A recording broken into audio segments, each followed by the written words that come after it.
ప్రియ దేవుని బిడ్డలారా, మీ అందరికీ ఒక సమాచారము, ఒక మనవి ఏమిటి అంటే, ఈ వారములో బుధవారము, ఈ నెలలో 12వ తారీఖు మన ప్రార్థనా మందిరములో సేవకుల సదస్సు ఒకటి ఏర్పాటు చేయటం జరిగింది. మరి పెద్దలు, దైవజనులు మరి మన మందిర వాతావరణం చూసి మరి ఇక్కడ పెడదాము అని నన్ను అడిగినప్పుడు మరి నేను సంతోషముతో స్వీకరించాను. మరి ఆంధ్రప్రదేశ్ నుంచి మరి చాలామంది దైవజనులు మరి వస్తూ ఉన్నారు.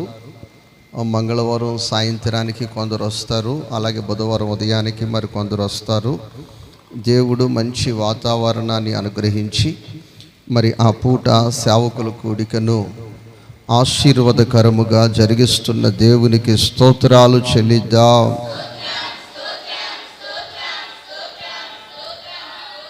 హల్లెలూయా. అలాగే ప్రియ దేవుని బిడ్డలారా, మరి ఆ పూట మేము రావచ్చా పాస్టర్ గారు అనొచ్చు. మీరందరూ రావాలి. మీరందరూ స్త్రీలు, పురుషులు, యవన బిడ్డలు రావచ్చు. అయితే ఎందుకు అంటే పరిచర్య ఉంటుంది. ఏముంటుందమ్మా చెప్పాలి? ఏముంటుంది? పరిచర్య ఉంటుంది. కాబట్టి మరి ఆసక్తి ఉంటే, ఆసక్తి కలిగిన వారు మరి స్త్రీలు కావచ్చు, మరి పురుషులు కావచ్చు, అందరూ రావచ్చు. అయితే సంఘ పెద్దలైన వారు ఇక్కడే తప్పనిసరిగా వాళ్ళు ఉండాలి. సంఘ పెద్దలైన వారు సెలవు పెట్టుకునైనా వారు తప్పనిసరిగా ఉండాలి. ఇసాక్ వినిపించిందా? తెల్లవారుజామున నువ్వు చేరుకోవాలి ఇక్కడికి. మరి రాని సంఘ పెద్దలకు కూడా తెలియచేసి ఆ రోజు సెలవు పెట్టుకుని ఇక్కడ ఉండాలి. దేవునికి స్తోత్రం. హల్లెలూయా. కాబట్టి ప్రియ దేవుని బిడ్డలారా, ఎందుకు అంటే మనము నమ్మిన విశ్వాసం ఏమిటంటే, దైవజనులకు గిన్నెడు చన్నీళ్ళు ఇస్తే ఎక్కడ ప్రతిఫలము? పరలోక రాజ్యములో ప్రతిఫలము. అలాగా మరి కూడిక చేసి మరి దైవజనులకు ఆతిథ్యం ఇచ్చుట ద్వారా మన సంఘానికి, మనకు, మన కుటుంబాలకు ఆశీర్వాదమై ఉన్నది. ఏమై ఉన్నదమ్మా? ఆశీర్వాదమై ఉన్నది. దేవునికి స్తోత్రము. హల్లెలూయా. అలాగే వాతావరణం కొరకు ప్రార్థన చేయండి. అలాగే మరి తెలియని వారికి తెలియచేయండి.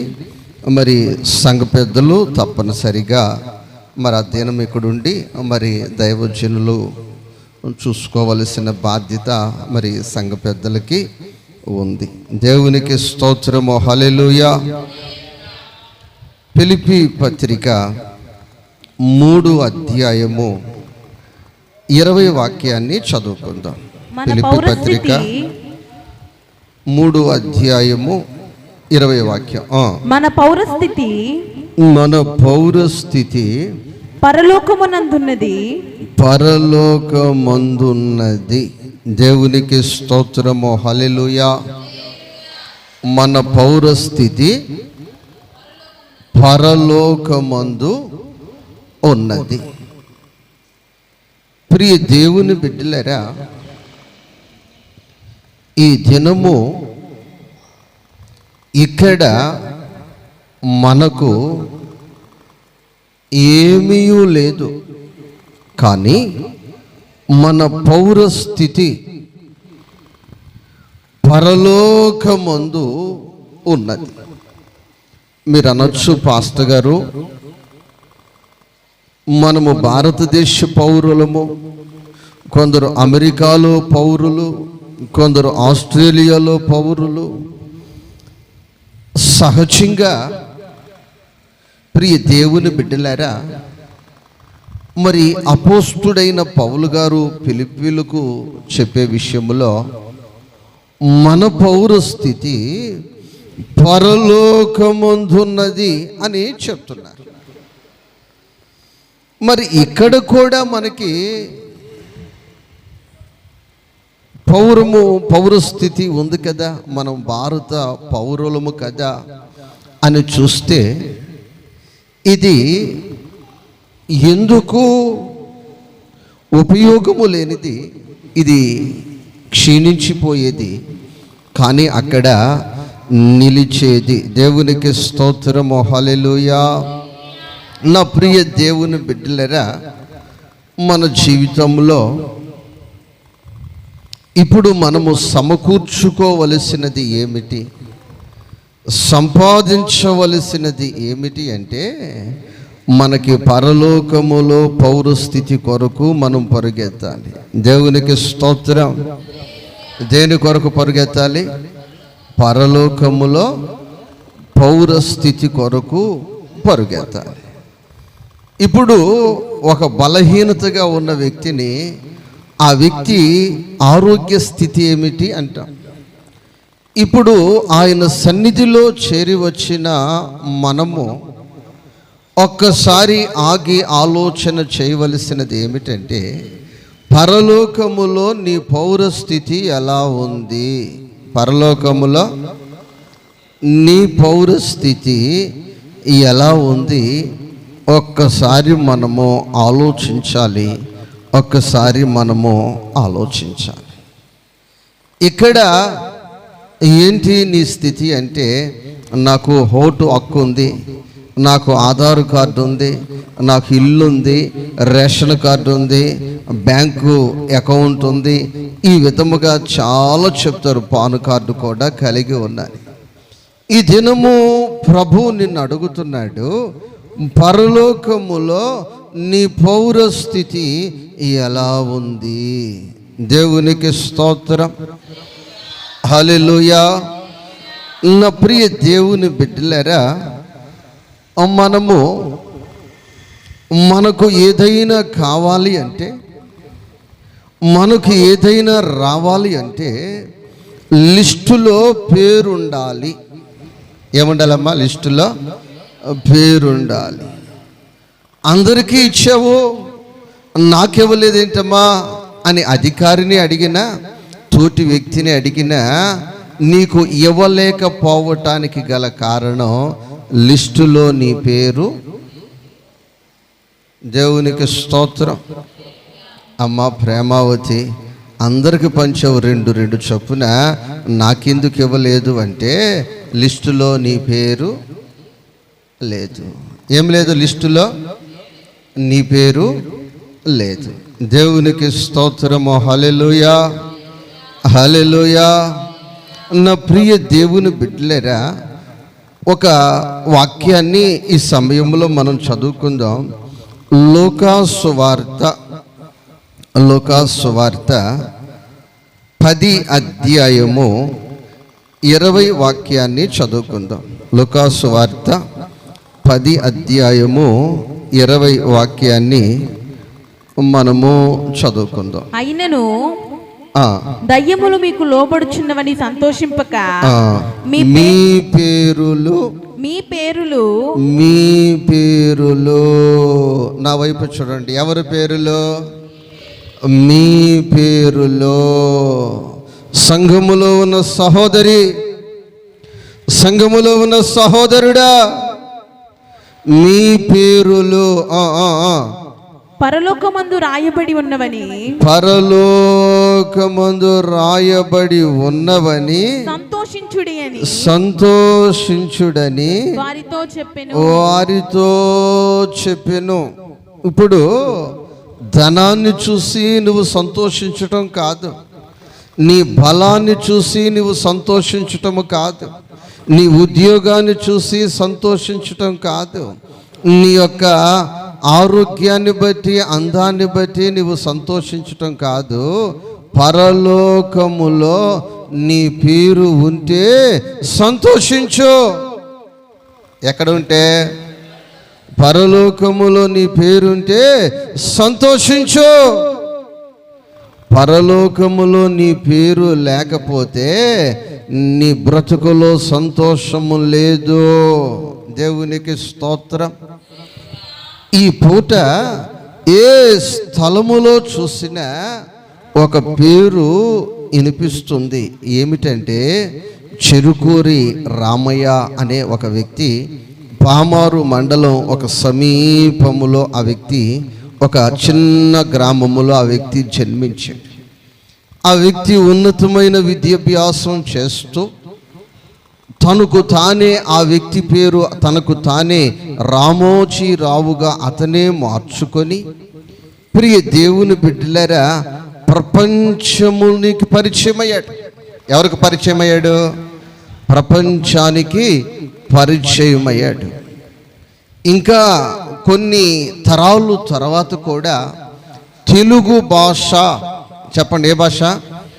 తెలుగు భాష మీద పట్టు ఈరోజు ఈ తరము వారు సంపాదిస్తున్నారంటే అది ఆ యొక్క వ్యక్తి స్థాపించిన ఈటీవీ న్యూస్ వినుట వలన, ఆ వ్యక్తి రాసిన పేపరు చదవటం వలన ఒరిజినాలిటీగా అక్షర దోషము లేకుండా ప్రతి పదము కరెక్ట్గా పలికేది, రాసేది ఆ ఛానలే. ప్రియ దేవుని బిడ్డలారా, ఆ వ్యక్తి అంతులేని వ్యాపారాలు చేశాడు. ఆ వ్యక్తి అంతులేని స్థాయికి వెళ్ళాడు. ఎక్కడ చూసినా ఆ వ్యక్తి పేరు మ్రోగుతూ ఉంది. నా ప్రియ దేవుని బిడ్డలారా, నేను ఆ సమాచారము చూసినప్పుడు, ఆ సమాచారము వినినప్పుడు నా గుండెల్లో బాధ ఏమిటంటే, ప్రతి చోట పేరు మ్రోగింది. ప్రతి చోట ప్రతి చోట పేరు మ్రోగింది. కానీ పరలోక రాజ్యములో, జీవ గ్రంథములో ఆ వ్యక్తి పేరు ఉందమ్మా? లేదు. ప్రయోజనము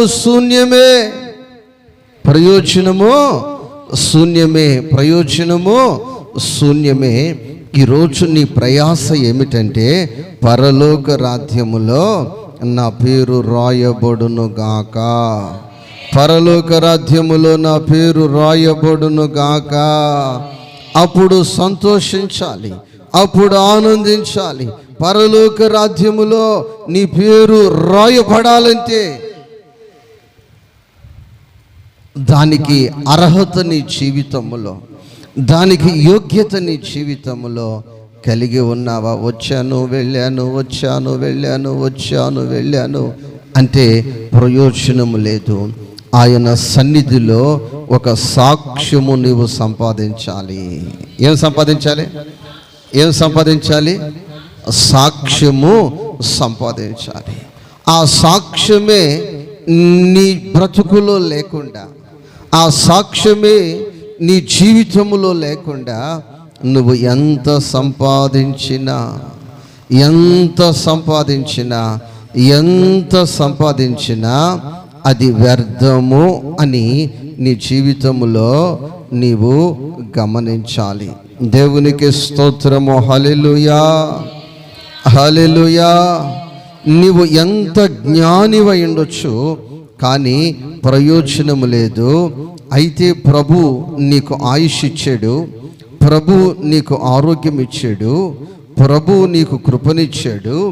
అయితే ఈ సమయంలో నువ్వు చేయవలసినది ఏమిటంటే సాక్ష్యము నీ జీవితంలో సంపాదించాలి. ఆ సాక్ష్యము నీ జీవితంలో సంపాదించినప్పుడు నీ జీవితంలో ఇక భయము లేదు. ఎందుకనంటే నా పేరు పరలోక రాజ్యములో ఉంది. నా పేరు ఎక్కడ ఉంది? పరలోక రాజ్యములో ఉంది. నా జీవితంలో నాకు భయము లేదు. దేవునికి స్తోత్రం. నీవిచ్చిన యౌవన బలము నిర్వీగం కాకముందే, నీవిచ్చిన యౌవన బలము నిర్వీగం కాకముందే, నాకున్న సంపదలన్నీ రెక్కలొచ్చిపోకముందే వాడుకో యేసయ్యా నీ కాడి నే మోస్తా వాడుకో యేసయ్యా నీ కాడి నే మోస్తా. హల్లెలూయా. ప్రభు నీకు చక్కటి బలమునిచ్చాడు. ప్రభు నీకు చక్కటి ఆరోగ్యమునిచ్చాడు. ప్రభు నీకు చక్కటి సమయమునిచ్చాడు. ఆ సమయములో ప్రియ దేవుని బిడ్డలారా, నీవు వాడబడితే నీ పేరు రాయబడుతుంది. దేవునికి స్తోత్రం. ప్రియ దేవుని బిడ్డలారా, ఎంత ధనవంతుడైనా ఆ ఇంటిలో 3-4 బెడ్రూములు ఉంటాయని చెప్పుకుంటున్నారు. కానీ ఈ వ్యక్తి ఇంటిలో 40 రూములు ఉన్నాయి. ఎన్ని రూములు? 40 రూములు ఉన్న అతని కుమారుడు చనిపోయే పరిస్థితిలో అనారోగ్యముతో తండ్రిని విడిచి ఒక అద్దింటిలోనికి వట్టి చేతులతో వెళ్ళిపోయాడు. నా తండ్రికి ఇన్ని కోట్ల వ్యాపారాలు, ఇన్ని కోట్ల ఆస్తులు ఉన్నాయని ఆ వ్యక్తి సంతోషించలేని పరిస్థితి లేదు. ఇంకో విషయం చెప్పమంటారా? అతడు ఒక టీవీ ఛానల్కి ఇచ్చిన ఇంటర్వ్యూలో ఒక విషయం మాట్లాడాడు. ఈ వ్యక్తి కడుపున పుట్టడమే నాకు శాపం అయిపోయింది, ఒక పేద కుటుంబంలో పుట్టినా బాగుండేదేమో అని ఆ వ్యక్తి పలికాడు. నా ప్రియ దేవుని బిడ్డలారా, నీ జీవితంలో వాక్యము నీకు జ్ఞానమునిస్తుంది. వాక్యము నీ జీవితానికి ఒక అర్థమునిస్తుంది. వాక్యము నీ జీవితాన్ని ఆశీర్వాదకరముగా చేస్తుంది. దేవునికి స్తోత్ర. హల్లెలూయా, హల్లెలూయా.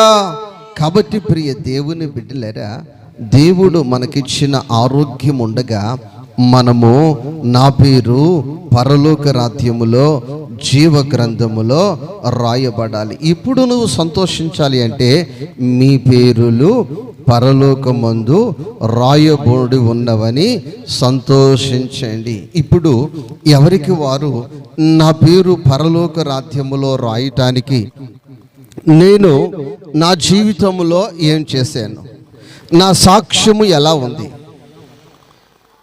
నా వ్యక్తిగత ఆలోచన ఎలా ఉంది, నా జీవిత నడవడిక ఎలా ఉంది, దేవుడిచ్చిన ఆరోగ్యము, దేవుడిచ్చిన కృపలో నా జీవితము నేను ఎలా కొనసాగిస్తున్నాను అన్న ఆలోచన ప్రతి ఒక్క వ్యక్తిలో కలుగునుగాక.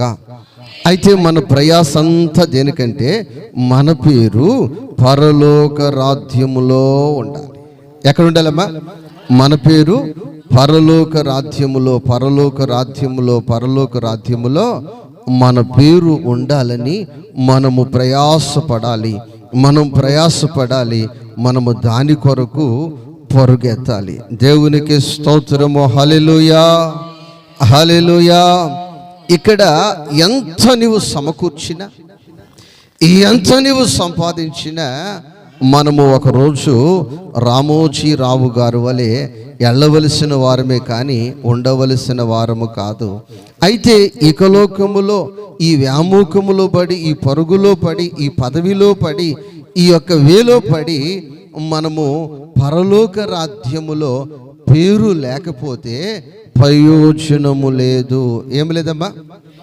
ప్రయోజనము లేదు. కాబట్టి పరలోక రాజ్యములో నీ పేరు ఉంటే, పరలోక రాజ్యములో పేరు ఉంటే ఆయన నీ జీవితానికి ఏమిస్తాడు? దేవునికి స్తోత్రం. అమ్మా, ఇక్కడ పెన్షన్ బుక్లో నీ పేరుంటే నీకు పెన్షన్ ఇస్తారు. రేషన్ బుక్లో నీ పేరుంటే నీకు రేషన్ ఇస్తారు. ఈ విధముగా ఇక్కడ భూమి మీద జరుగుతూ ఉంటుంది. కానీ పరలోకములో నీ పేరుంటే నీకేం జరుగుతుంది అని మనము గమనించి చూసినట్లయితే లూకాసు వార్త 22 అధ్యాయము 30 వాక్యాన్ని చదువుకుందాం. 30 వాక్యాన్ని చదువుకుందాం. 22 అధ్యాయము 30 వాక్యాన్ని చదువుకుందాం. గనుక నా తండ్రి నాకు రాజ్యమును నియమించినట్టుగా నా రాజ్యములో నేను మీకు రాజ్యమును నియమించి ఉన్నాను. దేవునికి స్తోత్రం. ఆ 30 వాక్యము చివరి భాగంలో ఏం రాయబడిందమ్మా? నేనును మీకు రాజ్యమును నియమించి ఉన్నాను. దేవునికి స్తోత్రం. ప్రియ దేవుని బిడ్డలారా, ఈ పూట మన నరేంద్ర మోడీ గారు ప్రమాణ స్వీకారం చేసి 3వసారి మన దేశములో పీఠం ఎక్కి సింహాసనం మీద కూర్చోబోతున్నాడు. ప్రియ దేవుని బిడ్డలారా, ప్రభు అంటున్నాడు, మీకు నేను రాజ్యమును నియమించబోచున్నాను. దేవునికి స్తోత్రం. పురుషులకు మాత్రమే కాదు, స్త్రీలకు అందరికీ కూడా నేను మీకు రాజ్యమును నియమించబోతున్నాను. దేవునికి స్తోత్రం. హల్లెలూయా. నా ప్రియ దేవుని బిడ్డ, నా ప్రియ సహోదరి, నా ప్రియ సహోదరుడా, ఇప్పుడు నరేంద్ర మోడీ గారు సింహాసనంలో కూర్చున్న ప్రతిదినము ఆయన కొందరి ఆ పార్లమెంటు సభ్యులను కాపాడుకుంటేనే, ఆ రాజ్యసభ సభ్యులను కాపాడుకుంటేనే ఆయన కూర్చోగలుగుతాడు. కూర్చున్న సంతోషముతో, ఆనందముతో ఆ వ్యక్తి కూర్చునే పరిస్థితి లేదు.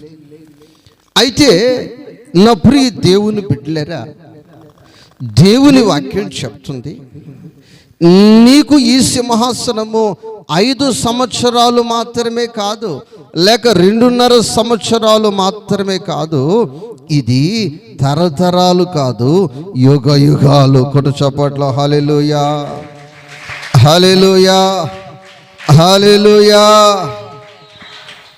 ఇది యుగ యుగాలు. దేవునికి స్తోత్రం. హల్లెలూయా. ఈ లిస్టులో కానీ నీ పేరు వస్తే నా ప్రభు నీకు సింహాసనం ఇస్తాడు, నా ప్రభు నీకు అధికారం ఇస్తాడు. ఇక అధికారము నా దేవుడు ఇచ్చిన తర్వాత ఇక ఆ కుర్చీలో నుంచి లెగు అనటానికి, ఆ కుర్చీని మీద నుంచి నిన్ను దింపటానికి ఎవడికి అధికారము లేదు. యుగ యుగాలు నీకే. చెప్పమ్మా, యుగ యుగాలు చెప్పాలి. యుగ యుగాలు నీకే. యుగ యుగాలు ఇక నీకే. యుగ యుగాలు ఆ సింహాసనములో నీవే ఉంటావు. అంతేకాని నా తదుపరి ఎవరు వస్తారో, 5 సంవత్సరాల తర్వాత పరిస్థితులు ఏ విధముగా ఉంటాయో, వచ్చే నెలలో పరిస్థితులు ఎలా ఉంటాయో, వచ్చే ఆ శీతాకాల సమావేశాలకు పరిస్థితి ఎలా అయిపోద్దో అన్న దిగులు, అన్న భయము క్రైస్తవుని జీవితంలో అవసరము లేదు. దేవునికి స్తోత్రం. భయమే లేదు, దిగులే ఇక లేదు, భయమే లేదు, దిగులే ఇక లేదు,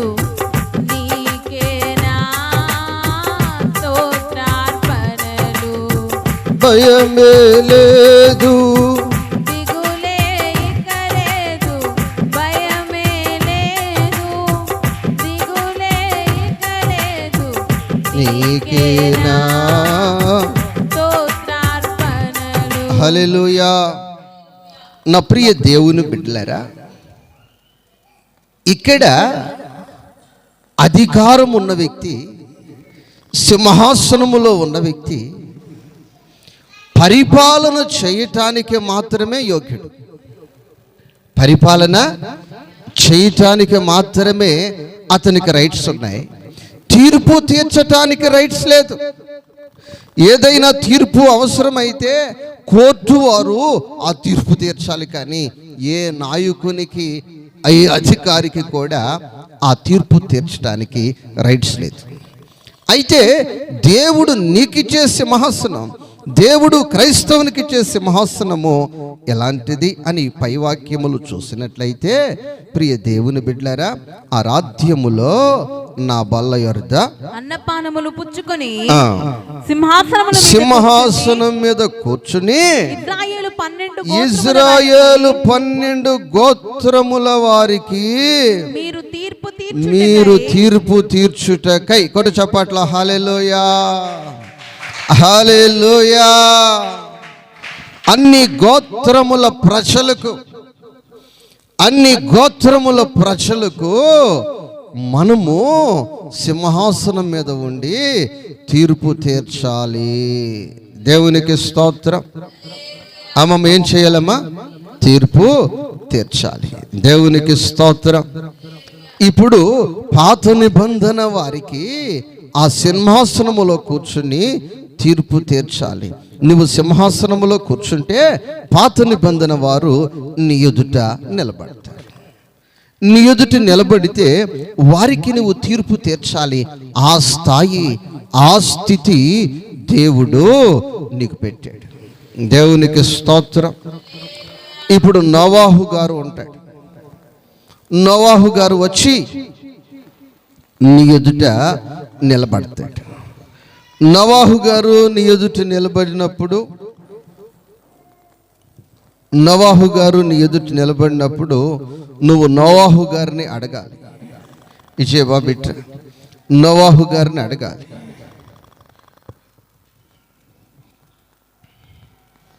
నోవాహా, దేవుడు నిన్ను రక్షించాడు. దేవుడు ఏం చేశాడు? దేవుడు నిన్ను జలప్రళయము నుంచి రక్షించాడు. ఎక్కడి నుంచి రక్షించాడు? జలప్రళయము నుంచి నిన్ను రక్షించాడు. అరారాతు కొండ మీదకు నిన్ను తీసుకుని వెళ్ళి నిన్ను కాపాడాడు. ఆ తరువాత రక్షణ పొందిన తరువాత మరలా నీవు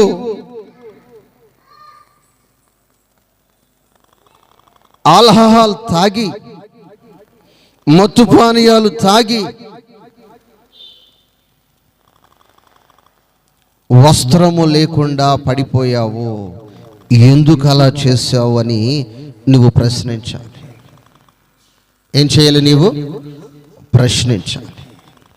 నీవు ఆ విధముగా ఆ వ్యక్తిని, పాత నిబంధన వ్యక్తిని పరీక్ష నీవు ప్రశ్నించాలంటే, ఆ వ్యక్తికి తీర్పు తీర్చాలంటే, ఇప్పుడు క్రొత్త నిబంధన సంఘానికి ఎంత పరిశుద్ధత అవసరమో, ఎంత పవిత్రత అవసరమో, ఎంత క్రమము అవసరమో ఒక్కసారి ఆలోచించు. దేవునికి స్తోత్రము, హల్లెలూయా. ఈ వ్యక్తి పరిశుద్ధుడు అయినప్పుడు, ఈ వ్యక్తి లోకాన్ని విడిచినప్పుడు, ఈ వ్యక్తి దురవ్యసనాలను విడిచినప్పుడు, ఈ వ్యక్తిని అన్యాయాన్ని విడిచినప్పుడు, అన్యాయాన్ని విడిచినప్పుడు ఈ వ్యక్తి తీర్పు తీర్చడానికి యోగ్యుడవుతాడు. దేవునికి స్తోత్రం, హల్లెలూయా. కాబట్టి ఆ యోగ్యతలోనికి, ఆ పరిశుద్ధతలోనికి, ఆ స్థాయిలోనికి నీవు వచ్చుదువుగాక. హల్లెలూయా, హల్లెలూయా. నా ప్రియ దేవుని బిడ్డ, నా ప్రియ సహోదరి, నా ప్రియ సహోదరుడా, మరి స్త్రీలనే తీర్పు తీర్చమంటాడో ప్రభు, లేకపోతే మొత్తాన్ని కలిపి తీర్పు తీర్చేయమంటాడో తెలియదు. అయితే ప్రియ దేవుని బిడ్డలారా, ఆ సింహాసనం మీద యవన బిడ్డలు వస్తారు, కూర్చుంటారు. యవన బిడ్డలు వచ్చినప్పుడు అక్కడికి దీనా కూడా వస్తుంది. ఎవరు వస్తారమ్మా? చెప్పాలి, ఎవరు వస్తారు? దీనా వస్తే, దీనా సైతాను ముండా ఎందుకు పోయేవో తిరణాలు కానీ మీరు అడగాలి. దేవునికి స్తోత్రం. చక్కగా ఆశీర్వదించబడిన కుటుంబములో పుట్టిన నీవు, సహవాసములో ఉన్న నీవు, చక్కగా దేవుని మందిరములో పచ్చని ఒలీవ మొక్క వలె ఎదుగుచున్న నీవు ఎందుకు పోయావు? ఆ శాపగ్రస్తమైన స్థలములోనికి ఎందుకు పోయావు? నీ బ్రతుకుని ఎందుకు శాపంగా చేసుకున్నావు దినా అని అడగాలంటే ఆ స్థితి, ఆ స్థాయి, ఆ పరిశుద్ధత నీవు పొందుకోవాలి. దేవునికి స్తోత్రము, హల్లెలూయా. ఎందుకు దేవుడు కలెక్షన్ పెట్టాడు అంటే, ఎందుకు దేవుడు లింకు పెట్టాడంటే, మనము అట్టి పరిశుద్ధత, ఆ స్థాయి కలిగి ఉండు నిమిత్తం. దేవునికి స్తోత్రం, హల్లెలూయా, హల్లెలూయా. కాబట్టి ప్రియ దేవుని బిడ్డలారా, ఆయన రాజ్యాన్ని ఇస్తాడు, ఆ సింహాసనం మీద కూర్చోబెడతాడు, ఆ బల్ల యొద్ద, ఆ బెంచ్ యొద్ద నిన్నే తీర్పు తీర్చమంటాడు, నిన్నే తీర్పు తీర్చమంటాడు. ఆ స్థాయి దేవుడు నీకు ఇవ్వాలని, ఆ స్థాయి దేవుడు నాకు ఇవ్వాలని, మనందరినీ కూడా ఆ స్థాయిలో, ఆ స్థితిలో పెట్టాలని ప్రభువు ఆశ కలిగి ఉన్నాడు. దేవునికి స్తోత్రం, హల్లెలూయా. ఆశ కలిగి ఉన్నాడు. కాబట్టి మన జీవితంలో ప్రతి విషయములో పరిశుద్ధత, ప్రతి విషయములో ప్రభువు చూస్తున్నాడు. ప్రతి విషయములో కూడా పాత నిబంధన పరిశుద్ధులు మనల్ని గమనిస్తూ ఉన్నారు. పాత నిబంధన పరిశుద్ధులు గమనిస్తూ ఉన్నారు. చదవండి ఆ వాక్యాన్ని. హెబ్రీ పత్రిక 12వ అధ్యాయము మొదటి వాక్యాన్ని గమనిద్దాం. హెబ్రీ పత్రిక 12వ అధ్యాయం మొదటి వాక్యం. ఇంత గొప్ప సాక్షి సమూహము, సాక్ష్య సమూహము మేఘము వలె మనలను ఆవరించి ఉన్నందున మనము కూడా ప్రతి భారమును సులువుగా చిక్కులు పెట్టి పాపమును వదిలిపెట్టి విడిచిపెట్టి విశ్వాసమునకు కర్తయు దాన్ని కొనసాగించువాడైన యేసు వైపు చూచుచు మన ఎదుట ఉంచబడిన పందెపు రంగములో ఓపికతో పరిగెత్తుదుము. ఎట్లా పరిగెత్తాలి? కొందరిని కదిపితే ఓపిక లేదంటున్నారు. ఏమంటున్నారమ్మా? ఓపికతో. నేను ఓపిక పట్టలేనా, నోరు తెరుస్తానా అంటున్నారు. లేదు, క్రైస్తవునికి ఓపిక కావాలి. అమ్మమ్మ, ఏం కావాలమ్మా? ఓపిక కావాలి. ఇప్పుడు నిన్ను సాక్ష్య సమూహము ఆవరించి ఆ వ్యక్తి చూస్తూ ఉన్నాడు. రేపు ఈ వ్యక్తి నాకేం చెప్తాడో చూస్తాను. ఈ వ్యక్తి పరిస్థితి ఎలా ఉంది కదా, ఇప్పుడు దీనా చూస్తూ ఉంది. ఇక్కడున్న యవన బిడ్డలను దీనా చూస్తూ ఉంది. ఇప్పుడు వీళ్ళ బ్రతుకులు ఇలా ఉన్నాయి కదా, వీళ్ళ ఆలోచనలు ఇలా ఉన్నాయి కదా, రేపు ఆ బెంచ్ ముందు నిలబెట్టినప్పుడు నాకు వీళ్ళు ఏం చెప్తారో చూస్తాను, రేపు ఏం చెప్తారో చూస్తానని ఆ యొక్క దీనా చూస్తుంది. దేవునికి స్తోత్రం, హల్లెలూయా. తదుపరి అక్కడ రూతుము కూడా ఉంటుంది. ఎవరుంటారమ్మా? అమ్మమ్మ, ఎవరుంటుంది? రూతుము ఉంటుంది. దేవునికి స్తోత్రం. ఎవరుంటారు? రూతుమ్మ ఉంటుంది, రూతక్క ఉంటుంది అక్కడ. దేవునికి స్తోత్రం. అక్కడే కాదు, ఇక్కడ కూడా నిన్ను గమనిస్తూ ఉంది ఈరోజు. రూతక్క, నీ ప్రవర్తన ఎలా ఉంది? నీ ప్రవర్తన అమ్మమ్మ ఎలా ఉంది? నీ ప్రవర్తన ఎలా ఉంది? ఏంటక్క నువ్వు చూస్తున్నావు అంటే, ఇదిగో నేను పెందల కాడే లేచి పొలములోనికి పోయి పరిగేరుకుని వచ్చి ఏం చేశానంటే, మా అత్తగారి యొక్క ఆకలి ఏం చేశాను? చెప్పాలి. ఏం చేశాను? ఆకలి తీర్చాను. రేపు నువ్వు నాకు తీర్పు తీర్చాలి కదా. నువ్వు నాకు తీర్పు తీర్చాలంటే నువ్వు ఆకలి తీరుస్తున్నావా? ఏం చేస్తున్నావు? ఆకలి తీరుస్తున్నావా? చూస్తా ఉన్నాను. ఏం చేస్తా ఉన్నాను? యేసయ్యా, ప్రియ దేవుని బిడ్డలారా, యేసయ్య మనల్ని ఎక్కువ ప్రేమించాడు వాళ్ళకంటే. యేసయ్య మనల్ని ఎక్కువ ప్రేమించి వాళ్ళ ఎదుట మనకు సింహాసనం ఇస్తానని చెప్పాడు. మన ఎదుట వాళ్ళు నిలబెట్టి వాళ్ళకి మనం తీర్పు తీర్చాలని చెప్పాడు. కాబట్టి వాళ్ళు మనల్ని ఇంకా బాగా పరీక్షిస్తున్నారు. ఏం చేస్తున్నారమ్మా? మనల్ని ఇంకా బాగా వారు పరీక్షిస్తున్నారు. కాబట్టి ఆ పరీక్షలో మనము నెగ్గాలి. ఆ పరీక్షలో అక్కడక్కడ పందెపు రంగము అని ఉంది. ఏ రంగం అది? పందెపు రంగము. అయితే ఆ పందెపు రంగములో వాడిపోయేటట్లు ఉన్నావా? ఆ పందెపు రంగములో పడిపోయేటట్లు ఉన్నావా? లేదా పందెపు రంగములో ఓపికతో, ఏంటమ్మది, ఓపికతో పరుగెత్తి ఒక విజయాన్ని నీ జీవితంలో సమకూర్చోగలిగే స్థాయిలో, స్థితిలో నీ జీవితం ఉందో ఒక్కసారి ఆలోచించవలసిన అవసరము ఎంతైనా ఉంది. దేవునికి స్తోత్రం. ప్రియ దేవుని బిడ్డలు, మొదటిగా పరలోక రాజ్యములో పేరు ఆ లిస్టులో రాయబడాలి. రెండవదిగా రాయబడిన వారికి ఆయన సింహాసనం ఇస్తాడు. మూడవదిగా మనకు ఆయన నివాసం. చెప్పాలమ్మా, అమ్మ చెప్పాలి. ఏంటమ్మా నివాసం? నివాసం అంటే ఒకప్పుడు పూరిల్లో ఉన్న, ఇప్పుడు ఎవరికి వాళ్ళు మిద్దెలు కట్టుకోగలిగిన వాళ్ళకి మిద్దెలు కట్టుకుంటున్నారు. లేకపోతే ప్రభుత్వమే మిద్దెలు కట్టిస్తుంది. ప్రభుత్వమే మిద్దెలు కట్టిస్తూ ఉంది. దేవునికి స్తోత్రం. స్థలము లేకపోయినా స్థలం ఇచ్చి మిద్దెలు కట్టిస్తూ ఉంది. అయితే నన్ను కూర్చో, నివాసం. అందరూ చెప్పండి అమ్మా, ఏంటది? నివాసం. గట్టిగా చెప్పాలి. యోహాను సువార్త 14 అధ్యాయము 2 వాక్యములో ఆ నివాసమును గురించి కొన్ని పదములు అక్కడ రాయబడి ఉన్నాయి. చదువుకుందాం. నా తండ్రి ఇంట, నా తండ్రి ఇంట అనేక నివాసములు కలవు, అనేక నివాసములు కలవు. దేవునికి స్తోత్రము, హల్లెలూయా. ఆ తండ్రి ఇంటే కాదు, మనకు ఈ లోకములో కూడా చాలా నివాసాలు ఉన్నాయి. అమ్మమ్మ చెప్పాలి. చాలా నివాసాలు ఉన్నాయి. దేవునికి స్తోత్రం.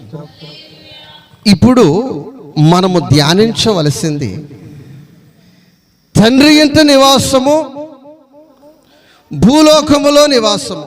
చెప్పాలి. తండ్రి ఇంట, భూలోకములో నివాసము, రెండిట్లకి వ్యత్యాసము. దేవునికి స్తోత్రం, హల్లెలూయా. ప్రియ దేవుని బిడ్డలారా, ఈ భూలోకములో కొన్ని నివాసముల గురించి ఈ సమయంలో మనము ధ్యానం చేసుకోవాలి. ఇప్పుడు టీ అంగడి వారు పిలుస్తూ ఉంటారు. ఎందుకంటే టీ తాగుతాక రండి అని. అక్కడ కొన్ని దగ్గర చైర్లు కూడా ఉంటాయి. అక్కడ కూర్చుంటాం, టీ తాగుతాం, టోకెన్ తీసుకుంటాం, టీ తాగుతాం. ఇంకా టీ తాగిన తరువాత మనం అక్కడే ఊసులు పెట్టుకుంటుంటే ఆ టీ ఇచ్చే వ్యక్తి మనం ఇంకో గంట ఆడ కూర్చుంటే బాగుంటుంది అనుకుంటాడా? ఈ దరిద్రుడు ఎప్పుడు పోతాడో, ఖాళీ అవుద్ది, తాగింది ఒకటి, ఎంతసేపు ఇక్కడ ఉన్నాడు అనుకుంటాడా టీ అంగడి వ్యక్తి? చేపల కోటి టోకెన్ తీసుకున్నాం, టీ తాగేసాం, కూర్చున్నాం. ఇక అక్కడే కూర్చుంటే ఆ వ్యక్తి మనసులో ఏ ఆలోచన ఉంటుంది? ఇటు టీ తాగాడు, పోవచ్చు కదా, ఎందుకు ఇక్కడ తాగింది ఒకటి, ఎంతసేపు అనుకోడా? దేవునికి స్తోత్రం. ప్రియ దేవుని బిడ్డలారా, నా వ్యక్తిగత జీవితంలో ఒకరోజు నేను ఒక సందర్భాన్ని నేను అనుభవించాను. ఒక షాప్కి వెళ్ళాను. ఆ వ్యక్తి చాలాసార్లు నన్ను పిలిచి కూర్చోమన్న వ్యక్తి. కరోనా సమయంలో ఆ చెప్పులు కొన్నాను. కొంటే పాస్టర్కి వచ్చి, నేను ఇంకా వస్తువులు కొనాలంటే నువ్వు కొనుక్కురా, పాపను పెట్టుకుని నేను ఎక్కడ ఉంటాను, ఎక్కడ చూసినా అనుకూలత పరిస్థితి లేదంటే ఆ అంగడి వ్యక్తి చెప్పాడు, మీరు చెప్పులు కొనేశారు, డబ్బులు చేశారు, 5 నిమిషాలు దాటిపోయింది, ఇప్పుడు నా అంగడి దాటి వెళ్ళిపోవటమే నాకు క్షేమం. దేవునికి స్తోత్రం, హల్లెలూయా.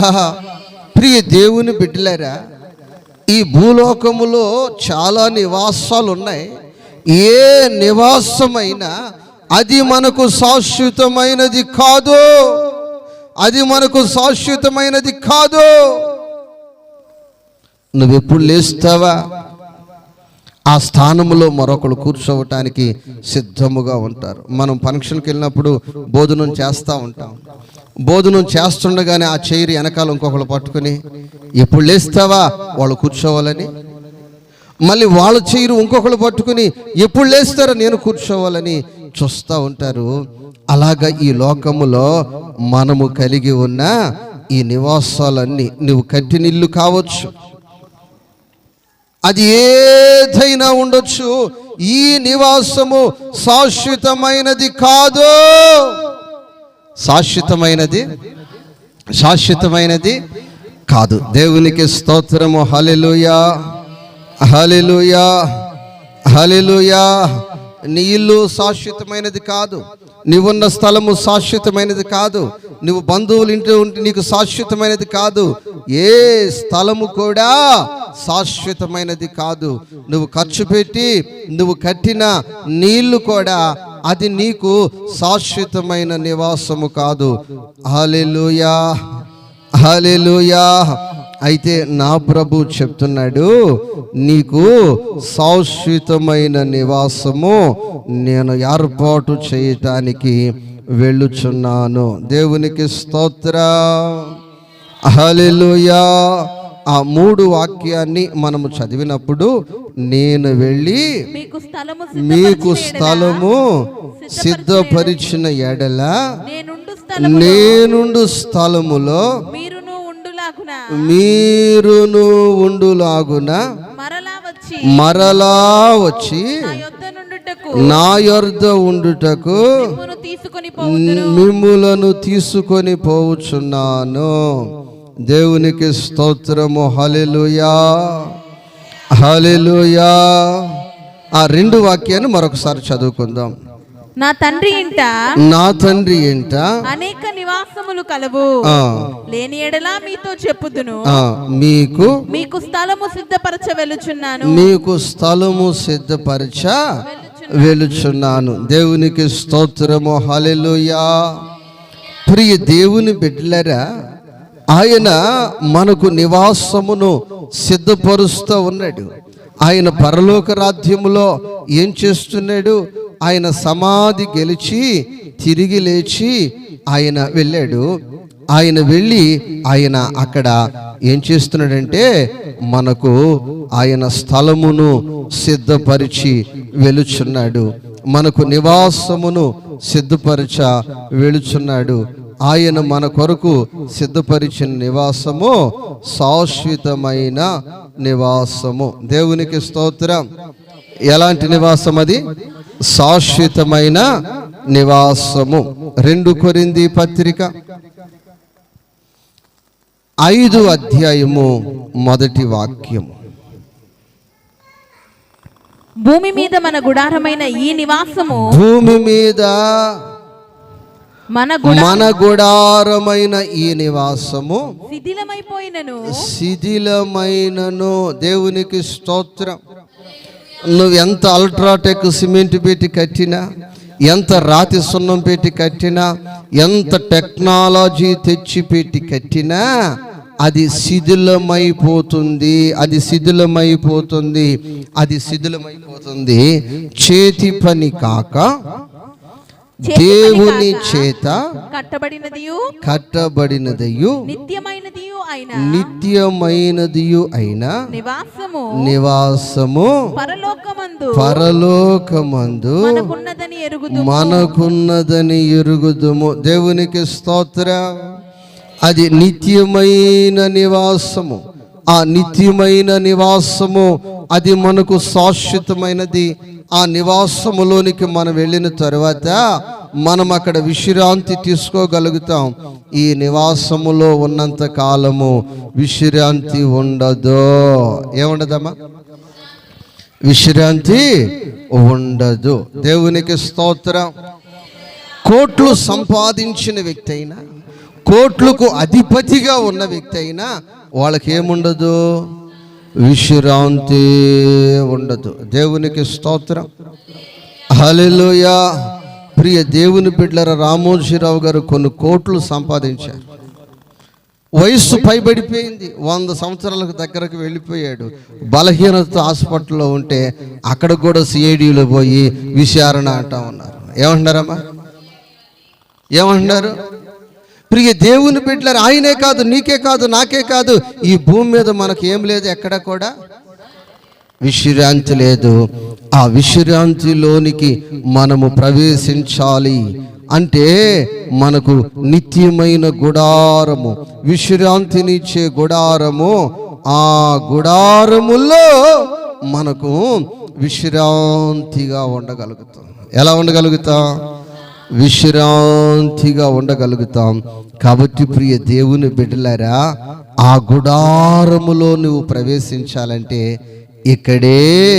ఇక్కడే నీవు సిద్ధపడాలి. అంతే. మన పౌరస్థితి పరలోకమందున్నది. అయితే ఇప్పుడు నీ స్థితి పరలోకములో ఎలా ఉంది? నీ పౌరస్థితి పరలోకములో ఎలా ఉంది? మరి నీ జీవితంలో భూ సంబంధమైన వాటి మీద నీ మనసు పెడుతున్నావా? పర సంబంధమైన వాటి మీద నీవు మనసు పెడుతున్నావా? ఈరోజు కొందరు చూసినట్లయితే ప్రతి కోణములో చూస్తే భూ సంబంధముగా మనసు పెడుతున్నారు, కానీ పర సంబంధముగా మనసు పెట్టలేకపోతున్నారు. పర సంబంధముగా నీవు మనసు పెడితేనే పరలోక రాజ్యములో నీవు ప్రవేశించగలుగుతావు. నిత్యమైన గుడారము. ఏ గుడారమమ్మా? నిత్యమైన గుడారము నీ సొంతం అవుతుంది. దేవునికి స్తోత్రము. హల్లెలూయా, హల్లెలూయా, హల్లెలూయా. ప్రియ దేవుని బిడ్డలారా, అయా నిత్యమైన ఆ నివాసము నాకు కావాలి.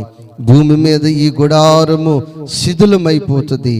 శిథిలము కానిది యేసయ్య నీకు ఏర్పాటు చేసే గుడారమై ఉన్నది. దేవునికి స్తోత్రము. హల్లెలూయా.